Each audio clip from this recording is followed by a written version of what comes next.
नमस्कार दोस्तों, कैसे हैं आप लोग। दोस्तों, जैसा कि मैंने आपको थंबनेल में, टाइटल में और डिस्क्रिप्शन में लिखकर बताया है कि वसुंधरा राजे की नहीं चली है और वो राजस्थान में सीएम बनने नहीं जा रही हैं।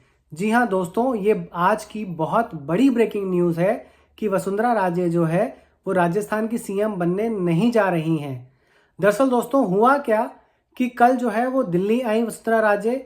वो अमित शाह से मिली और जेपी नड्डा से मिली। उन्होंने मिलकर ये बताया कि मेरे पास 60 से 70 एमएलए का मेरे साथ समर्थन है। यहीं से दोस्तों उनका जो है सीएम पद का दावेदारी जो है यहीं पे खत्म हो गई। यहीं से उनका जो है वो पत्ता काट दिया गया। दोस्तों, ये अमित शाह और मोदी की जो जोड़ी है ना, ये किसी के भी सामने झुकती नहीं है। तो अपने एमएलए या किसी होने वाले या हो चुके एमपी या सीएम के सामने कैसे झुक सकती है। दोस्तों, जब भी किसी ने शक्ति प्रदर्शन किया है तो उसका पत्ता जो है राजनीति से या सीएम पद से या एमपी या मिनिस्ट्री के कोटे से कटा है। मोदी जी का एक चीज बहुत क्लियर है कि आप काम कीजिए, अगर आपका काम बोलेगा तो आप उस पद के लायक हैं, आपको वो पद दिया जाएगा। तो दोस्तों, वसुंधरा राजे ने सबसे बड़ी गलती यही की कि उन्होंने दिल्ली आकर जो है अपना समर्थन दिखाया कि 60 से 70 एमएलए जो हैं उनके साथ हैं। यहाँ पे उन्होंने बहुत बड़ी गलती की है। दोस्तों, आप देख रहे होंगे कल से न्यूज़ चैनल में ये खबरें चल रही हैं कि वसुंधरा राजे को दरकिनार करना जो है बीजेपी के आला कमान के लिए बहुत मुश्किल होगा, बहुत प्रॉब्लम में आ जाएगी बीजेपी। 60 से 70 एमएलए अगर उनके पास हैं तो वो बीजेपी की सरकार बनने नहीं देंगी। दोस्तों, ऐसा कुछ भी नहीं होगा और ऐसा मैं इसीलिए बता रहा हूं आपको क्योंकि जो ऑब्जर्वर्स यानी कि पर्यवेक्षक जो नियुक्त किए गए हैं उनसे बीजेपी के आला कमान ने एक बहुत ही स्ट्रांग सिग्नल, बहुत ही स्ट्रांग मैसेज भेजा है राजस्थान के सभी एमएलए इंक्लूडिंग वसुंधरा राजे के लिए। तो कौन से हैं दोस्तों वो पर्यवेक्षक यानी कि ऑब्जर्वर। पहले हैं दोस्तों राजनाथ सिंह जी। जब भी दोस्तों राजनाथ सिंह जी, मैं आपको बता दूं कि बीजेपी पार्टी में नंबर जो है 2 की हैसियत रखते हैं। सबसे पहले मोदी तो सर्वे सर्वा हैं ही, उसके बाद अमित शाह के बाद जो है, या कह लें कि अमित शाह के साथ साथ जिसका नंबर आता है वो है राजनाथ सिंह जी। तो ये जो दोस्तों जेपी नड्डा जी अध्यक्ष हैं बीजेपी पार्टी के, जेपी नड्डा, अमित शाह, पीएम मोदी और राजनाथ सिंह, ये जो चौकड़ी है ना, यही मिलकर जो है सारे डिसीजंस लेती है। और राजनाथ सिंह जी को ये बता दिया गया है कि चाहे कुछ भी हो जाए, वसुंधरा राजे जो हैं अब सीएम राजस्थान में नहीं बन पाएंगी। और दूसरे जो ऑब्जर्वर्स हैं दोस्तों जो राजस्थान के लिए चुने गए हैं वो हैं सरोज पांडे। ये राज्यसभा की एमपी हैं।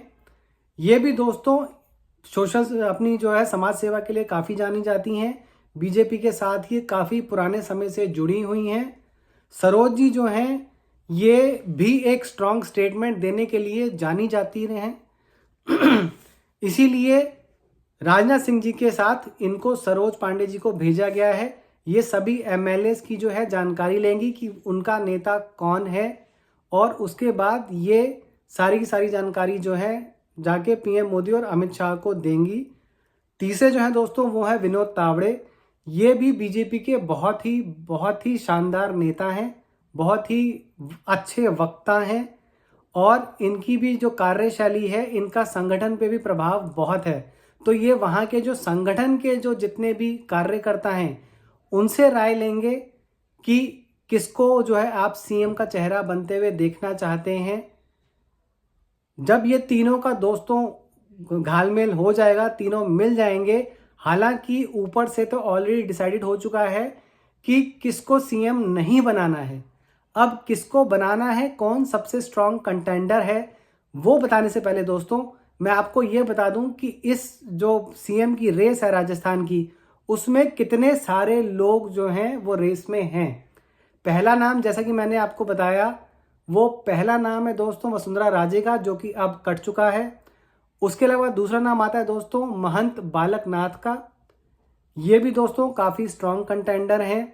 ये वैसे तो एमपी रह चुके हैं, अभी अभी इन्होंने रिज़ाइन दिया है। एमएलए का इन्होंने चुनाव लड़ा था अलवर की तिजारा सीट से। पहले ये अलवर से ही जो है ये एमपी भी रह चुके हैं, फर्स्ट टाइम एमपी थे ये। और तिजारा से जो है ये इन्होंने एमएलए के लिए लड़ा है और वहाँ से भी तकरीबन मेरे ख्याल से शायद तकरीबन 70,000 वोटों के करीब से ये जीते हैं। दोस्तों इनकी जो कॉन्स्टिट्यूएंसी थी ना, उसे जीतना बहुत ही ज़्यादा मुश्किल था, क्योंकि वहाँ पर तकरीबन 39% जो है मुस्लिम मेजॉरिटी थी। 39% मुस्लिम मेजॉरिटी में अगर आप 70,000 के आसपास से चुनाव जीत कर जाते हैं तो इसका मतलब आपका उस क्षेत्र में काफ़ी प्रभाव है। तो महंत बालक नाथ जो हैं इनको बहुत स्ट्रॉन्ग कंटेंडर माना जा रहा है। हाँ, एक और बात दोस्तों, योगी जी इनका प्रचार करने के लिए जो है 2 बार आए थे तिजारा। योगी जी यूपी से उठ के स्पेशली इनका प्रचार करने के लिए 2 बार जो है यूपी से आए थे। 2 बार उन्होंने इनका प्रचार किया था और इन्हें राजस्थान का योगी भी कहा जाता है। और ये खुद को भी यही साबित करने में तुले हुए हैं कि ये भी योगी के समकक्ष ही हैं। हालांकि अभी तक ये जो है एक ही बार एमपी बने हैं, इसीलिए इनका ये थोड़ा सा दावा जो है शायद हो सकता है कमज़ोर हो, बट वो मैं आगे आपको बताऊंगा कि इनका दावा कितना मजबूत हो सकता है और कितना कमज़ोर हो सकता है। इसके बाद दोस्तों तीसरे जो कंटेंडर हैं वो है दिया कुमारी। दिया कुमारी भी दोस्तों वसुंधरा राजे की तरह ही एक, वसुंधरा राजे अगर महारानी हैं तो दिया कुमारी राजकुमारी हैं, इसीलिए दिया कुमारी को भी जो है स्ट्रॉन्ग कंटेंडर माना जा रहा है। वो भी हो सकता है क्योंकि महारानी से राजकुमारी को रिप्लेस करना बहुत ज़्यादा आसान है, परंतु आसान कामों के लिए बीजेपी या मोदी या अमित शाह जाने नहीं जाते हैं। तो दिया कुमारी क्या चीफ मिनिस्टर बनेंगी, इसमें भी दोस्तों शक है। और जो नाम आते हैं दोस्तों वो है गजेंद्र सिंह शेखावत का। ये दोस्तों शेखावटी जो समुदाय है उससे ताल्लुक़ रखते हैं। अभी तक जो है ये एमपी हैं, ये मिनिस्टर भी हैं मोदी सरकार में। इन्होंने दोस्तों सबसे पहले जो है 2014 के जो लोकसभा के चुनाव हुए थे उसमें इन्होंने भारी मत से विजय प्राप्त करी थी। तकरीबन 4,70,000 वोटों से इन्होंने अपने कांग्रेस के कैंडिडेट को हराया था। और 2019 में जब चुनाव हुए थे तो इन्होंने अशोक गहलोत के बेटे को जो है 2,70,000 के करीब वोटों से जो है नाम भूल रहा मैं उनका, गहलोत के बेटे का, शायद पंकज गहलोत है, उनको उन्होंने 2,70,000 वोटों से हराया था। और ये जो माफ़ कीजिएगा गजेंद्र सिंह गहलोत हैं, ये पीएम मोदी के बहुत करीबी माने जाते हैं। पीएम मोदी को इनका काम का तरीका बहुत पसंद है, इनकी प्रेजेंटेशंस देने का तरीका, प्रेजेंटेशन बनाने का तरीका, और अपना मेरे ख्याल से अभी ये एग्रीकल्चर डिपार्टमेंट जो है वो संभाल रहे हैं। वो जो जिस तरीके से अपनी मिनिस्ट्री को आगे बढ़ाते हैं या उनकी बातें रखते हैं वो तरीका पीएम मोदी को बहुत पसंद है। तो ये भी एक अच्छे कैंडिडेट हो सकते हैं दोस्तों चीफ मिनिस्टरशिप के। इसके अलावा जो दोस्तों नाम आता है वो आता है अर्जुन राम मेघवाल का। अर्जुन राम मेघवाल जो हैं वो भी दोस्तों बहुत ही स्ट्रॉन्ग कंटेंडर हैं सीएम पद के, पर क्या उन्हें ये दावेदारी मिलेगी? ये भी अभी तक जो है ये मिनिस्टर पीएम मोदी कैबिनेट में रह चुके हैं। क्या इनको सीएम की दावेदारी मिलेगी? इनकी भी दोस्तों काफ़ी दावेदारी मजबूत है। उसके बाद दोस्तों जो नाम आता है वो है किरोड़ी लाल मीणा का। किरोड़ी लाल मीणा दोस्तों बहुत ही मंजे हुए पॉलिटिशियन है। काफ़ी सालों से वो राजस्थान की राजनीति में हैं, वो राजस्थान की राजनीति में ही रहे हैं काफ़ी टाइम तक। मैंने जितने भी नाम लिए, जैसे गजेंद्र सिंह शेखावत का नाम लिया है मैंने, कोशिश करी थी कि अर्जुन राम मेघवाल जो है वो भी ऑलरेडी जो है केंद्र की राजनीति में हैं। किरोड़ी लाल मीणा ने जो है वो कभी भी राजस्थान से उठ के केंद्र की राजनीति में नहीं गए हैं। तो किरोड़ी लाल मीणा बहुत मंजे हुए जो है पॉलिटिशियन है राजस्थान के, इनका दावा भी बहुत मजबूत है। और आखिरी दोस्तों जो सीएम के कंटेंडर हैं वो है हमारे लोकसभा के जो स्पीकर हैं ओम बिरला जी।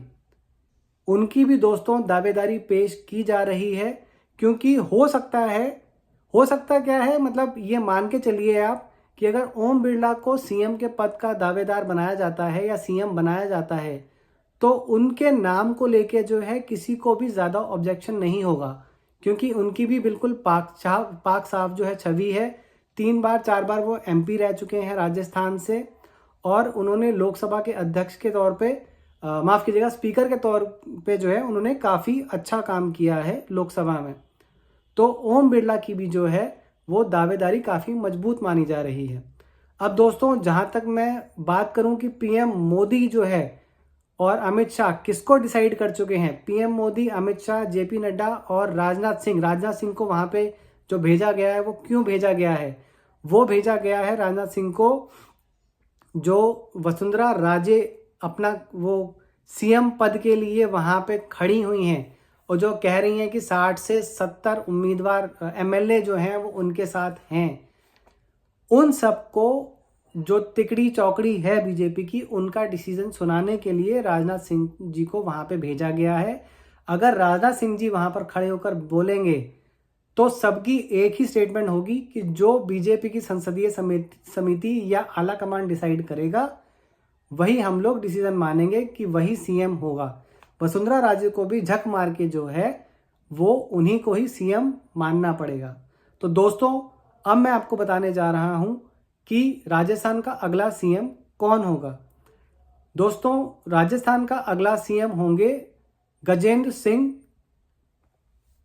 माफ कीजिएगा, राजस्थान के अगले CM होंगे गजेंद्र सिंह शेखावत। जी हाँ दोस्तों, गजेंद्र सिंह शेखावत जो हैं प्रधानमंत्री मोदी की पहली चॉइस हैं वहाँ के राजस्थान के CM बनने के लिए।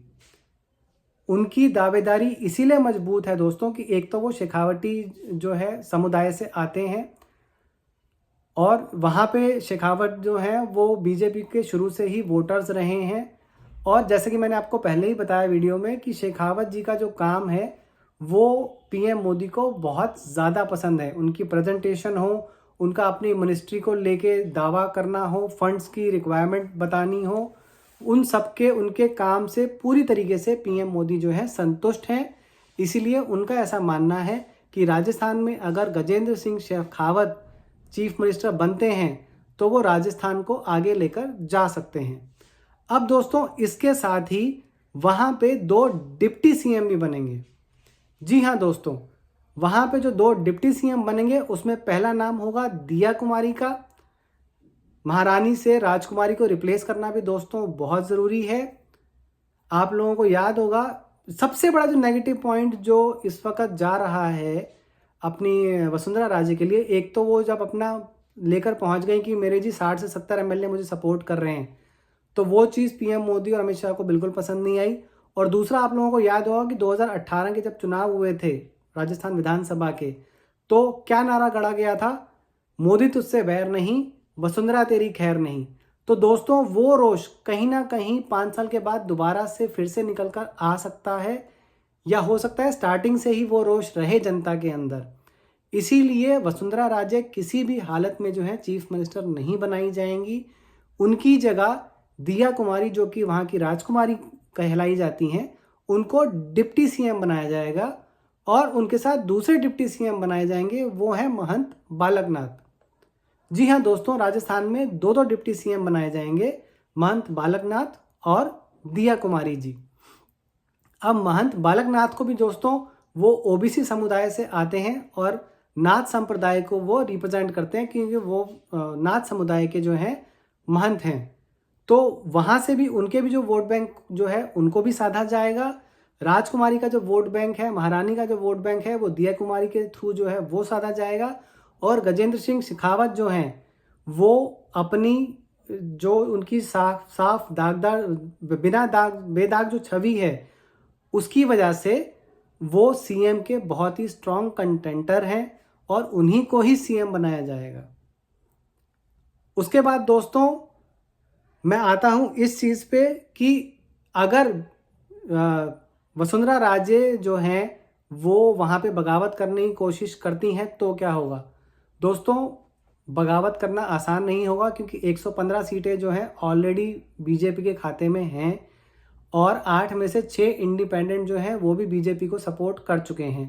तो बीजेपी की टैली बढ़ के हो चुकी है 121। हालांकि सरकार बनाने के लिए 100 ही सीटें चाहिए, पर 60 से 70 MLA जो हैं वो किसी भी हालत में वसुंधरा राजे के साथ नहीं जाएंगे। जाएंगे भी तो 2/3 जो है आपको डिफेक्शन के लिए, कि आपके ऊपर लॉ ऑफ डिफेक्शन लागू ना हो, उसके लिए आपको 2/3 MLA चाहिए अगर आपको पार्टी तोड़ के अलग बनानी है। अब 115 में अगर आपको 2/3 चाहिए तो वो बैठेंगे तकरीबन जाके 76 के करीब, 76 या 77 के करीब बैठेंगे जाके वो। तो इतना 78 कैंडिडेट, तो 77 कैंडिडेट उनके साथ MLA जो हैं वो नहीं आने वाले। और एक बार जब आला कमान ने बोल दिया, मोदी और शाह ने बोल दिया कि यही आपके CM हैं, तो किसी की भी हिम्मत नहीं होगी अपने मोदी जी और अमित शाह से बगावत करने की। सब शांत हो जाएंगे। अच्छा दोस्तों, गजेंद्र सिंह शेखावत को इसीलिए CM बनाया जा रहा है क्योंकि एक तो उनका काम पसंद है, प्लस साथ में उनको ये भी जो है ये बताया जाएगा कि आप सिर्फ इन 5 सालों के लिए ही जो है वो CM होंगे। आपको अपने अंडर जो है वो बाबा बालकनाथ को, महंत बालकनाथ को और दिया कुमारी को ग्रूम करना है, ताकि राजस्थान के आने वाले भविष्य में जो है इन दोनों को CM के चेहरे के तौर पर जो है वो प्रोजेक्ट किया जा सके। अब दोनों में से जो ज़्यादा अच्छे तरीके से सीख पाएगा, उन्हीं दोनों को अगले 5 साल के बाद जाके जो है एज CM कैंडिडेट प्रोजेक्ट किया जा सकता है। तो गजेंद्र सिंह शेखावत को ये भी एक इम्पॉर्टेंट जो है वो महत्वपूर्ण कह सकते हैं कि जिम्मेदारी दी जाएगी कि उनको अपने अंडर के दोनों जितने जो पॉलिटिशियन हैं, महंत बालकनाथ जी और साथ में दिया कुमारी जी, उनको उन्हें ग्रूम करना है एज CM कैंडिडेट, या CM के पद के लिए अगले 5 साल के बाद दोनों में से ज़्यादा कौन उपयुक्त होगा, उन दोनों को ट्रेन करने के बाद जो है गजेंद्र सिंह शेखावत डिसाइड कर सकते हैं या आला कमान को बता सकते हैं कि मेरी ट्रेनिंग पूरी हो गई है, अब आप डिसाइड कर लीजिए कि दोनों में से कौन बेटर CM बनेगा। तो दोस्तों, जैसा कि मैंने आप लोगों को बताया कि गजेंद्र सिंह शेखावत जो है वो CM बनने जा रहे हैं और साथ में 2 डिप्टी CM बाबा बालकनाथ, महंत बालकनाथ और अपनी दिया कुमारी जी होंगी। इसी खबर के साथ दोस्तों मैं अपनी ये वीडियो अब जो है वो बंद करता हूँ। आशा करता हूँ कि यही रिज़ल्ट रहेगा, यही जो है कल या परसों जब भी आपको न्यूज़ चैनल के थ्रू पता चलेगा तो आप मेरा वीडियो ज़रूर वापस देखने आएंगे, इसको शेयर भी करेंगे। और अभी से ही मेरी वीडियो देखने के लिए, लाइक करने के लिए, कमेंट करने के लिए आप लोगों का बहुत बहुत बहुत धन्यवाद।